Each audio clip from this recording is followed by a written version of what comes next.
Thanks for downloading this latest episode of the C-Suite podcast, recording in partnership with the European PR Agency Tyto and their own Without Borders podcast, where we are interviewing leaders of unicorn companies to find out about the key issues, pain points and challenges that startups face and how they can address them with a strategic approach to marketing and communications. My name is Russell Goldsmith, and so this time round our focus is switching to North America.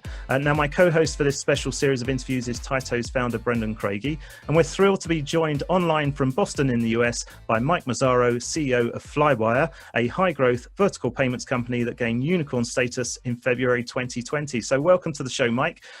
We should probably start by you giving us a quick introduction to the business. Sure. Thanks for having me. Excited to be here. So Flywire is a vertical payments company. We focus on the combination of what we believe is software and payments coming together, which is a major trend in tech. We start with an education vertical. It was our first vertical about 10 years ago. So think of that as helping foreign students attend Harvard, Yale, at this point, 1,600 universities across 32 different countries. We then added additional vertical markets, including healthcare, travel, and now business payments.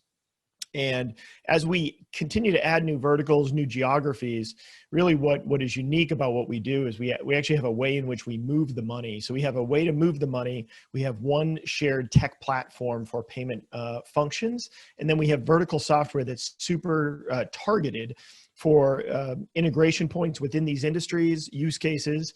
And we kind of bring all that together for our clients. We're about 500 Flymates or employees across 12 offices globally.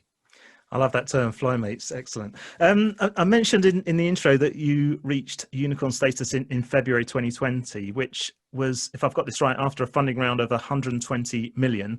How has becoming a unicorn changed the perception of the company? Yeah, it's an interesting one. So we've raised a little 250 million or so of venture capital total. Investors are folks like Spark, Fidelity, Bain, Temasek, which is the sovereign wealth fund of Singapore, and Goldman Sachs most recently. Those are the major investors. And, I would say if you ask Flymates internally, I'm probably one of the most anti-unicorn type branding people.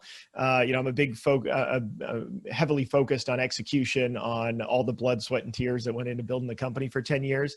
So, it's nice to have the label. It's nice to be held up as one of the hallmark companies in the fintech industry, but at the same time, there's a lot more work to do. So, I would say they probably heard us celebrate it for about 30 seconds inside the company, and then we went on to doing what we need to do. Brilliant. In kind of preparing for this chat with you, Mike, I think we're just reflecting on the fact that everyone's been talking about payments for a long time and the kind of the innovation and the disruption going on in that space.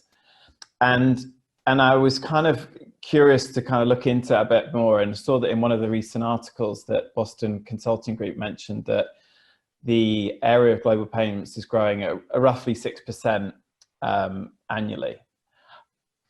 I'm kind of just curious, like what's driving the growth in revenue in payments? Yeah, so there's definitely a digitization that's happening. So when you just think globally in general, right, people are shifting away from cash, they're shifting to more digital. I'd also say that the world is, prior to COVID at least, was getting much smaller, right? People were picking up, they were traveling, they were interested in seeing the world, learning in different places, potentially living in different places. So again, I think that created a lot more digitization, and even obviously the drive to e-commerce, which is, increased during the pandemic. So I think that's all trying to, start to drive those types of interactions that people are having. I think that's a big part of it. The other thing I would highlight is when it comes to payments in particular, people used to go and select a payments vendor.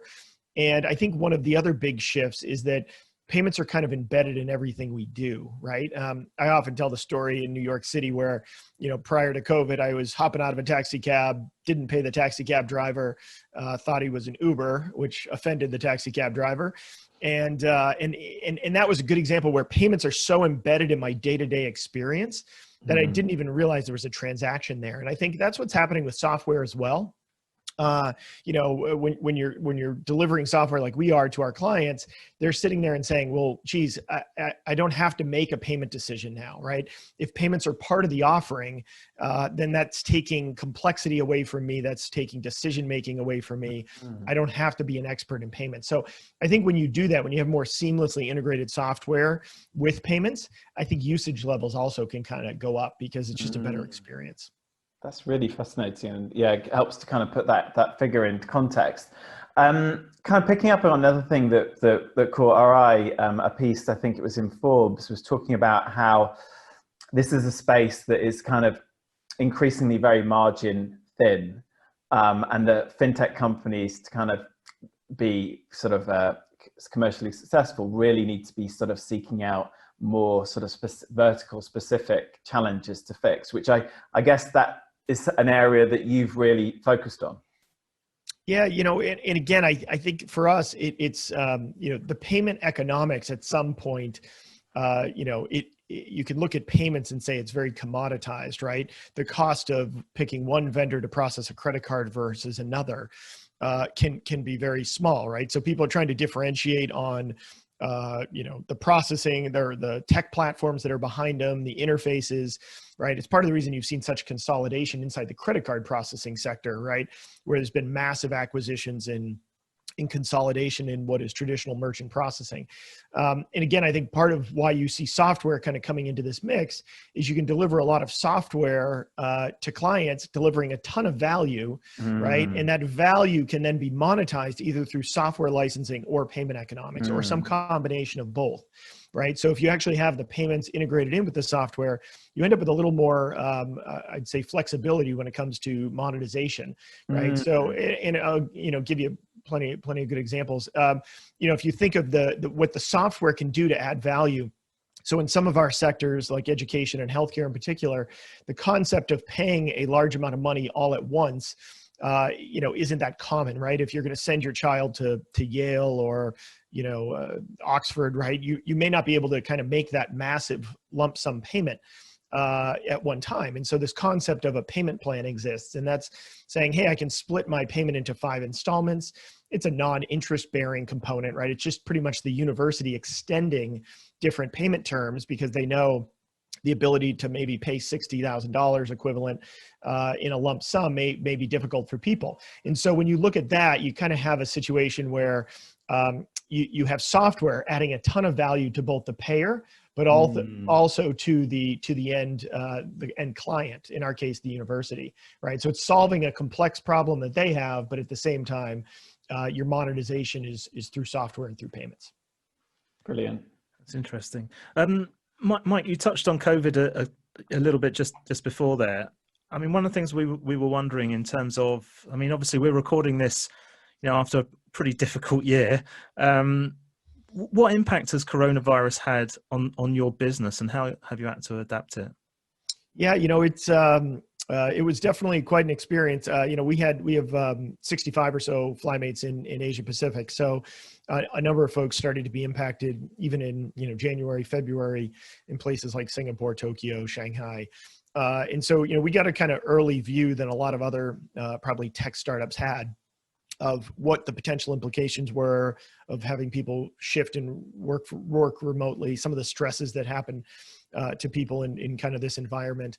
And so, when it happened here in the United States and, pretty much the rest of the world in mid-March, our first focus, like many, was to make sure we could transition well to home, to make sure people had the equipment they needed, they could perform their job to the best of the ability at a home office. And then, that actually happened relatively easy for us. The transition, we were a globally distributed team. We were used to a lot of collaboration tools. We have video conference embedded in every television in every office. And so that actually wasn't a big transition. The harder part for us was actually helping our clients transition, right? If you think of some of the top universities, top medical hospitals, even travel companies, right? All of them were significantly impacted with COVID, and they were also transitioning to work from home.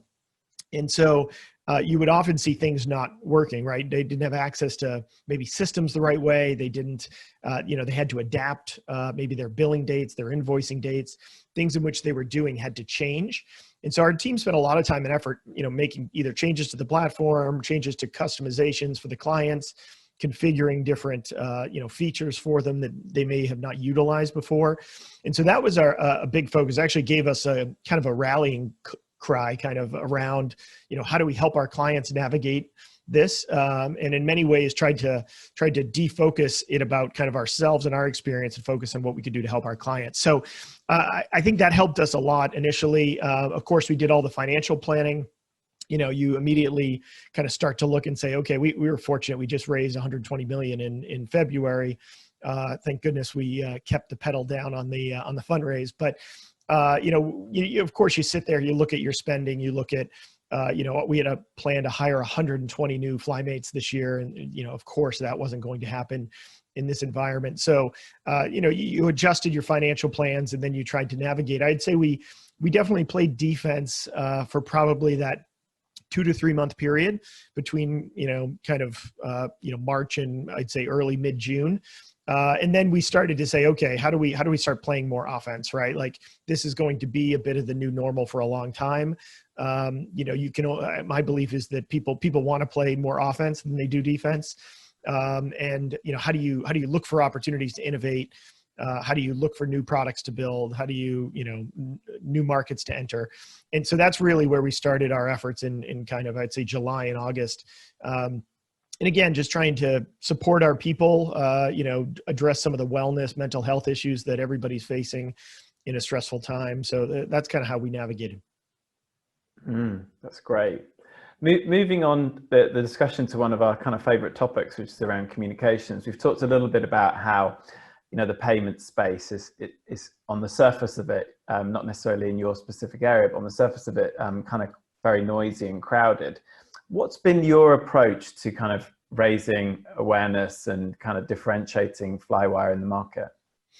Yeah, so for us, again, we've a lot of other companies, they kind of go after the massive payment opportunity, right? You'll hear companies talk about how much money's moving around the world. You'll hear them talk about, the digitization of cash. They'll talk about these kind of massive, TAMs, total addressable markets. You'll hear them kind of talk about these huge challenges. For us, we've always taken a slightly different approach, right? We look at our areas, right? Like all the money moving around the world is actually moving around the world for different reasons. And our belief is that you have to actually understand those reasons. You have to dive into the use case or the vertical or the actual problem statement you're trying to solve.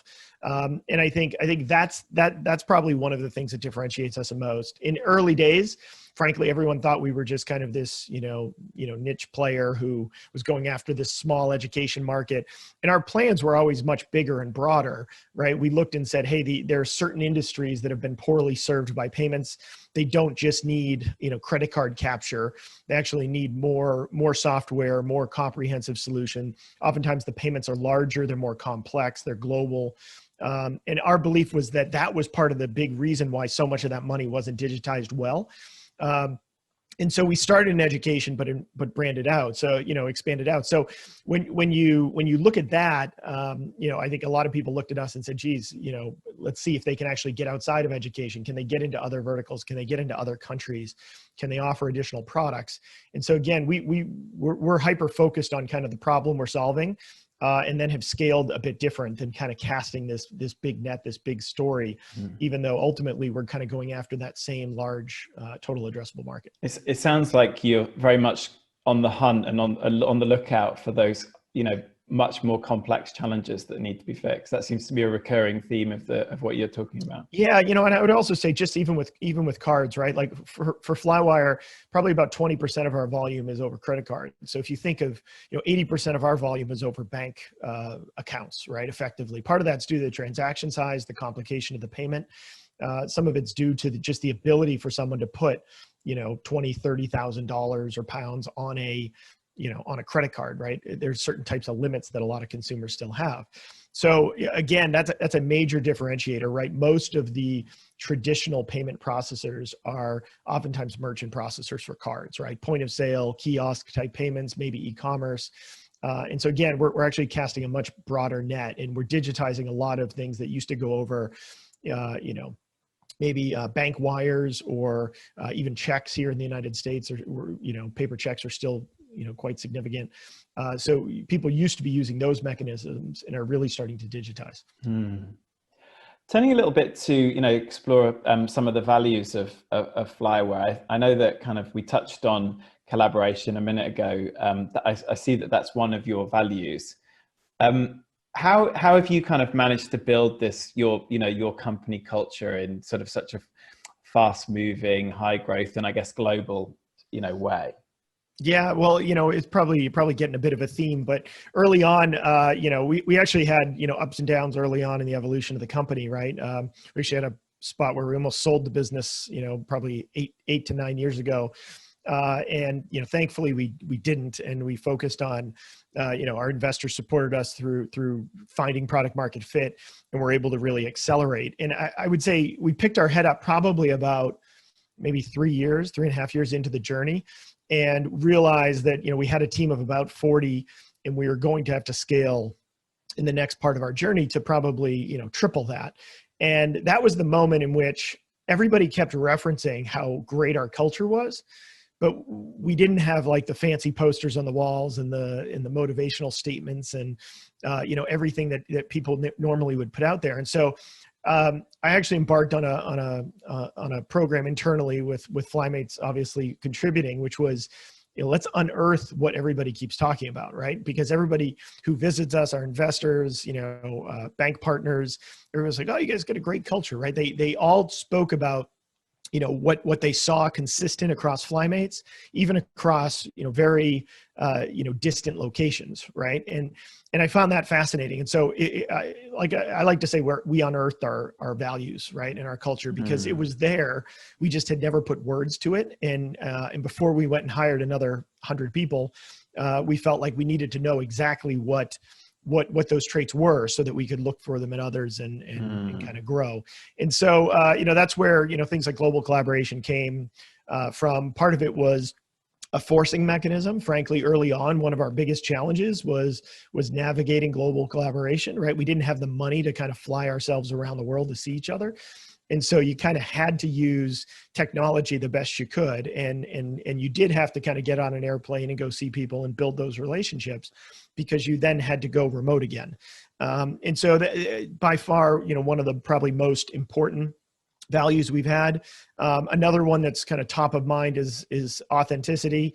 Again, it kind of covers a couple things for me. It covers a level of transparency, of directness, bringing kind of true self to work, which I think has lots of tie-ins. A lot of people, aren't in work environments where you're actually allowed or encouraged to bring kind of your entire self to work, right? Bring a bit of your personal life in, let people get to know you, know who you are as well. Also just in the transparency, I've had experiences in my career where, you would get into tech companies and you'd have CEOs and others say, ask me any question, right? Like, oh, we're super open and transparent. And then the person asked the question, how much money's on the balance sheet, or how many shares are outstanding on the cap table. And all of a sudden, any question isn't quite what the person meant. And I always wanted to push that here at Flywire. And so we've had this level of transparency that's been, we've been able to maintain for the entire 10 years so far. So, there is truly no bad question to ask. There is no question I won't answer to a Flymate. And that's even happened during pretty challenging times. So those values, I think, have held up, kind of for a while. We may insert a new one or two here and there, especially after COVID and some of the traits we've learned that we have inside COVID. But, those are two good examples of our core values.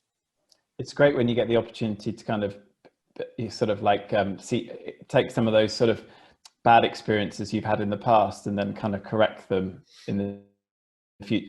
Yeah, no, it's part of the journey. I mean, we actually have this great mural that's on our wall in our Valencia, Spain office, and it literally shows pretty much all the major milestones of the company, even ones that were not great, right? Times in which we had to, either cut staff or we had a huge amount of uncertainty. And I think, when you read about tech, when you read, TechCrunch or any of the, online publications, it seems like every startup successful, right? Not the case, right? 95% of them fail. It sounds like everything's, an overnight success, right? It's not. It's a grind. There's a lot of work that goes into building these companies, and I think I think there is value to actually focusing on where you didn't get it right. And I think people believe that that when you're able to highlight those things, I think you're human, first of all, and I think the second part is as you said, you learn from them and you avoid that rock the second time around. That's cool. Side note, I'm actually sat in Valencia in Spain. So, that's a cool place to have an office. It's an amazing spot. Yeah, brilliant. And then I think just another area that kind of struck us as you being quite forthright is around your kind of commitment to diversity, equity, and inclusion. Obviously, kind of very prominent issues at the moment around the world. I'm just curious to get your perspective on what you think the role is of business in kind of driving that agenda, and kind of how can companies like Flywire make a difference? Yeah, it's obviously a critical thing on the mind of so many people. For us, again, having a value around authenticity, it's been something we've tried to push for a long time internally, right? Hey, we want a diverse group of Flymates. It's naturally diverse just with the geographic footprint of the company. At the same time, every one of our offices has a diversity challenge, right? Something they're looking to improve, right? Whether maybe it's our tech team's gender composition, maybe it's certain type of religious diversity in a certain geographic part of the world. Maybe it's the male to female ratio in our sales team in a certain area, and so there are all types of, and I think every company has those types of challenges. And the key is to how do you start moving forward? How do you start improving those numbers? How do you set goals? Hold yourself collectively as a team accountable for those goals around diversity. And one of the biggest learnings I'd say in the last few months for me has been the power of the team, right? If you unleash a team, we have a great group called Flymates First, our diversity and inclusion team, kind of volunteer team of Flymates who are passionate about those types of topics. And that team's actually helped navigate us through a lot of different decisions recently, right? Of, hey, how are we going to look at our KPIs, right? In what markets, how do we capture our KPIs around diversity, right? What's okay to ask in certain regions and, what is not okay to ask in certain regions? How do we make sure we're looking at diverse talent pools, right? If, in some ways it isn't rocket science. If you keep finding the same types of people, you're likely looking in the same type of spots, right? And so how do you broaden out your networks and actually target different pockets of talent that you may not have found before? My experience over the last few months is that it doesn't take much, right? Even if you go and start, go follow 5 or 10 people that maybe aren't in your normal circle, right? Geographically or, religiously or industry wise. And you will start to see pockets of information on places like Twitter and LinkedIn that you've never seen before, right? And pockets of talent that you can recruit from. And so that's been a huge, learning. There's a long way to go. Unfortunately, I think it's still a generational issue, right? Where, I don't think there's an overnight fix. I tell my team often that it isn't about, tweeting hashtags from your couch. It's actually about getting out there, looking at what you're doing every day, making change, having an active role in that change in the community as well as in professional life. One thing that we did to help foster that is, we actually created, two things we call Fly Better Days. I mentioned we're good on branding.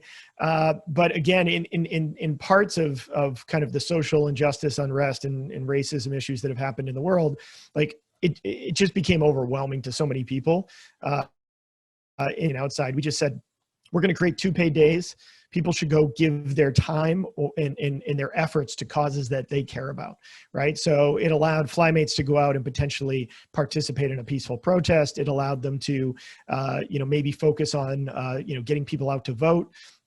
Some people use that for, all types of different causes, children's groups, et cetera. And again, it was a way to say, hey, we can put kind of money where our mouth is, if you will, right? And say you have 2 paid days. We know our Flymates want to do these things. Sometimes they don't feel they can step away from work. And so we encourage them to do it, to take a picture, post it in the Slack channel, share what they did. And again, we've had a great response with that. And it focuses, I think, people on take action, right? Don't just talk about what we hope the world will be. Let's find ways we can actually go out and start making it that way. That's a great initiative. I mean, just building on this sort of element, I guess, around internal comms, because you're talking about speaking with colleagues or flymates as you call them.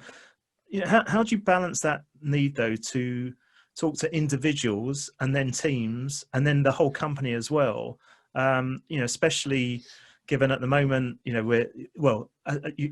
talked about how you've grown the team as well. So there's obviously a lot more of you, now than there was, a few years ago. We're geographically spread, and also obviously with people working remotely at the moment. So that adds a few levels of challenges in there as well, doesn't it? Yeah, it does. I mean, I used to probably spend 150,000 miles a year in the air, and much of my exec team would as well. And we, it would be very common to be in a Flywire office in Valencia and see people from our Singapore office or Tokyo office. And that was just kind of commonplace. Obviously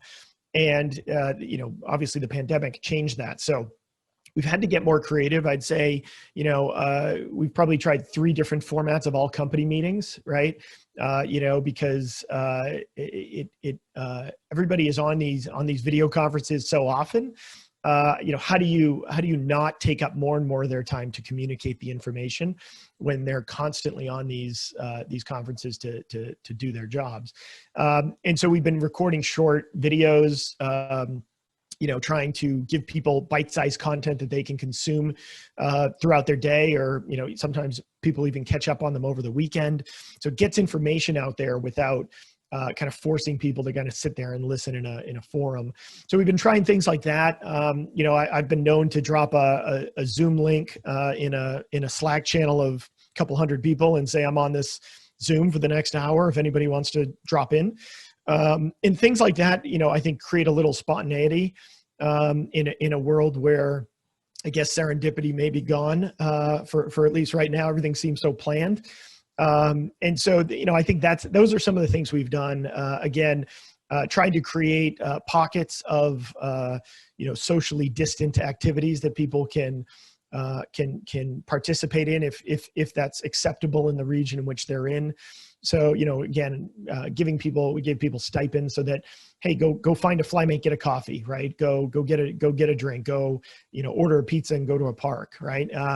Those kind of things to try and encourage people to get together, even if, you couldn't get together with large groups. We even pulled off a pretty crazy thing. I think it was, 2 weeks ago, where we had we sometimes rent locations for kind of retreats, right? And we had a place that had 20 bedrooms. It was actually in the state of Maine here in the United States, about 2.5 hours north of Boston. And we delayed it because we couldn't actually go there during COVID, and delayed it till September. And we were gonna, we already put our money down. We had, didn't have anybody that was going to use it. My executive team was distributed around the world, so, we couldn't get here to use it. And we decided to open it up for Flymates. And so we called it the Fly Lodge. And, here was a 20,000 square foot house with, independent bedrooms for anyone that went. And yet you could, you had to get COVID tested before you could go into the house effectively. And people loved it, right? They actually got a chance to, see people again, work through the week, just have a different experience, and actually gave us, an idea that we hadn't thought of maybe, months before, but maybe trying to replicate it in different parts of the world, right? Where we can't maybe cross borders, but within certain regions, there's acceptable practices. There's ways in which you can, get tested, ensure safety of everybody. And so, we may try something like that to help keep people engaged, but yeah, it's not easy. It's people do miss community. And I think frankly, the future of work isn't going to be kind of staring at the screen. There's going to be some return to some level of interaction, even if it's not, the level of commuting and challenge we all had in just dealing with the old world. Tremendous. And what about your role as an external spokesperson and representative of the business? How do what's your view on that, and what have you learned along the way, in the 10 years of Flywire? Yeah, it's not something that everyone always asks, oh, are you an extrovert, introvert? I'm a massive introvert, actually, and everybody's often surprised because I think I'm good at faking it. But my level of interaction at a certain point, I kind of need the downtime and the focus. And so for me, being the external, kind of spokesperson has been something I've had to kind of grow into and realize how to kind of navigate just with my own personality. What I would say is I absolutely love the industry that I'm in. I've been in tech for 20 years, a lot of that in payments and tech. And so building up that network has been, amazing, right? Obviously, we have a lot of great partners. We have some of the top banks in the world that are partners, the Citibanks, Deutsche Banks, Bank of America, Barclays, those types of folks. We also have, MasterCard, Visa, American Express, UnionPay, Alipay, PayPal. So you have these kind of amazing companies who have been so good to us over the years and supporting us as we're trying to do something new and different. And so, having those relationships and getting to interact with those companies, talk about partnerships externally and stuff has been great. And again, I'm a big believer in culture. I'm a big believer in, people need to be working on things that they're passionate about. And if you're not passionate about it, go find what you're passionate about. So, I love talking about, the culture we've built, how companies can kind of adapt and be a little more employee focused. So, try and focus on things that I'm most passionate about, even if it's not kind of my core default behavior. Well, what would you say has been the biggest challenge you've had then? It's probably been the pace, right? So I'm competitive in nature. I'm actually the father of 4 boys, so it's, constant competition everywhere around my house. And so, frankly, the pace in which I often ran before, was probably too fast and too much, especially when it came to global travel, right? I'd hop on a plane for an hour meeting on the West Coast of the United States, right? And I think so many of us kind of did, but, it would just be a constant grind. I remember one trip where I think I hit Boston, Tokyo, Singapore, Cluj, Romania, Valencia, and London within a 10-day span, right? And so that's actually really challenging to do. And I think I was on an airplane, slept on an airplane 4 nights or something. So those types of runs were just, crazy in hindsight, right? I didn't get enough time in any location. And I should have split it up. But again, I was doing it so often that, there was just kind of a constant wheel that you felt like you were on. And so I would say that was by far the biggest challenge, right? To now, I think reflecting back, I would definitely do it different, right? I'd go and, spend a week in Singapore. May not do it 4 times a year, 5 times a year, like I normally would have done, but I'd have longer trips that probably I could put more activity around with the people in those areas. And what about communications challenges? What would you say that the biggest one of that's been for you? I would say probably, sometimes I'm probably overly transparent. I'm really realizing, especially as the company's getting bigger, there's a lot of folks who may not want to know all the detail.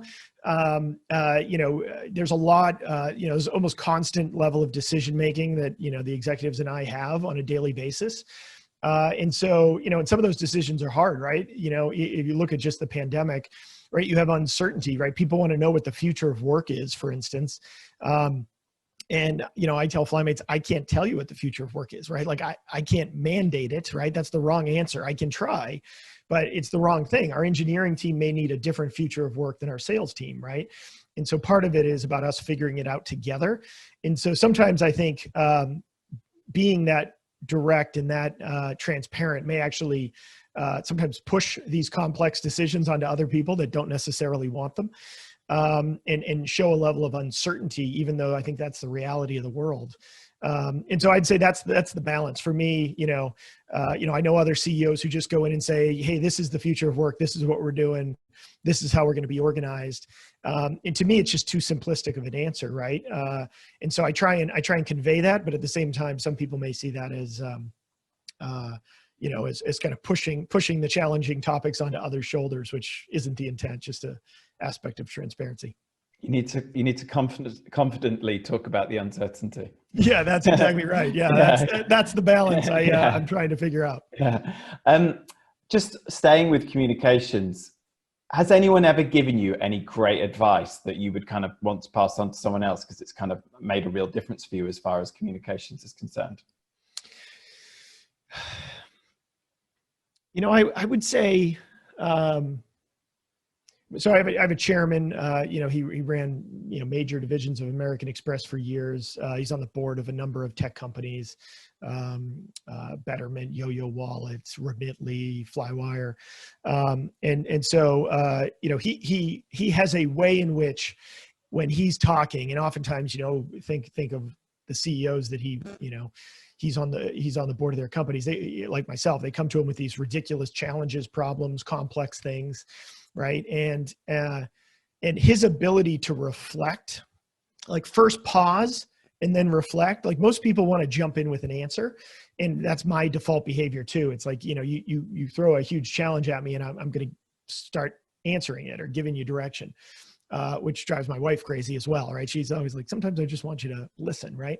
So, not try and solve every problem. And my chairman does a great job where he will often reflect. Right. And he'll actually pause a conversation and he'll say, let me reflect on that. And he'll take 30, 60, 90 seconds before even uttering another word.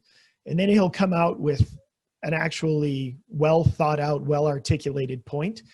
And that's been something I've been trying to leverage more because I think that the default, especially in tech companies and startups, it's to fix stuff, it's to change stuff, it's to try stuff, and so you're kind of like maybe shoot first, aim second, and when it comes to communication, sometimes if you just take that pause, if you really think through it, you can actually organize your thoughts in a better way. So that's something I've been trying to work on a lot more.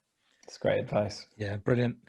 Mike, we've got one final question for you. Sure. It's a question we've asked all our unicorn leaders on these interviews. It kind of leads on from what you were just, the question Brendon just asked you actually. But if you were to go back in time and speak to your old self, what guidance would you give about communications and what steps would you encourage yourself to take in order for you and your business to excel in communications? Yeah. And like your chairman, you can take 30 seconds to think about it if you want. Yeah, I am gonna take a bit to think about it. What I would say is it's tied to communications. When you're communicating, it's so important to understand who you're communicating to and how best to get your point across to that person. And one thing I've found in the last 20 years in business has been people are barely able to understand themselves, what made them who they are today, how they were brought up, the challenges they faced in their life. And the more you can understand about that and who they truly are, what they deal with, what gets communicated to them, how do they react to information, what's the best way to interact with them. Like those types of things are actually really personal. And oftentimes I think people have broad communication strategies, right? Where they try and do the same thing to different people. And so that uniqueness of an individual, I think, is really, really important. I have some execs who, my walking random one-on-one, no agenda, sync up that goes 90 minutes every 2 months is like all we need to connect. I have other execs that I work closely with who, if we miss a checkpoint every 5 days, our relationship's off the tracks, right? And we got to get it back. So I think oftentimes people think of communication as kind of, I get to decide it. I'm the communicator. I'm the person communicating. And the reality is it's kind of a two-way street, right? It has to work for both parties for the relationship to really be great. Tremendous. Really enjoyed this one. Thank you so much. Mike Massaro, thanks for joining us online to chat. Thanks, Russell, Mike. Brendon, thanks so much. Wow, Brendon, the first of our unicorn leaders from North America. Thoughts on what Mike had to say and maybe, comparing it to all the discussions we had with our European unicorn leaders? I mean, I thought it was really fascinating just to get a sense of like everything that's going on within the payment space and how Flywire has really sort of zeroed in on some of those more complex areas. But I think in terms of like chatting to Mike, I think what impressed me and kind of made a real impact on me is kind of how thoughtful he's been about everything that they're doing with the business and kind of you kind of pick up a real kind of tenacity and focus about everything that they're doing, whether that's for customers or whether that's for employees. I just think the combination of that kind of thoughtfulness, but then that's a kind of like tenacity and focus in the execution of what they're doing really kind of sort of shone through for me. Yeah. It's going to be interesting interviewing our North American leaders. Yeah, no, I mean, it really will be interesting. I imagine after we've spoken to a few people, might be able to draw some conclusions. I can't say that at this particular point I'd want to kind of make any sweeping generalizations. No, not at all. Right, well, that is actually it. And don't forget, if you want to find out more about Flywire, then their website is very simply flywire.com. We'd love to hear your comments on today's chat, and you can share them on our Facebook, LinkedIn, Instagram, or Twitter feeds, and they're all linked from the top of the website at csuitepodcast.com, where you'll also find all our previous shows and supporting show notes, plus links to where you can subscribe for automatic downloads of each episode via the likes of Spotify and Apple. And if you've liked what you heard, please do give us a positive rating and review. We're of course available on all podcast apps. Just search for the C-Suite podcast and hit subscribe. You can also subscribe to the Without Borders podcast from our partners at Tyto, and all the details for that are on their website. Just head to tytopr.com, click on the podcast link in the top navbar. If you are a unicorn leader yourself and you'd like to be part of this series, then please do get in touch via the contact form on the website at csuitepodcast.com. Plus, of course, anyone can get in touch too with any feedback they may have. And finally, you can also reach me via Twitter using @Goldsmith, or you can find me on LinkedIn. But for now, thanks for listening and goodbye.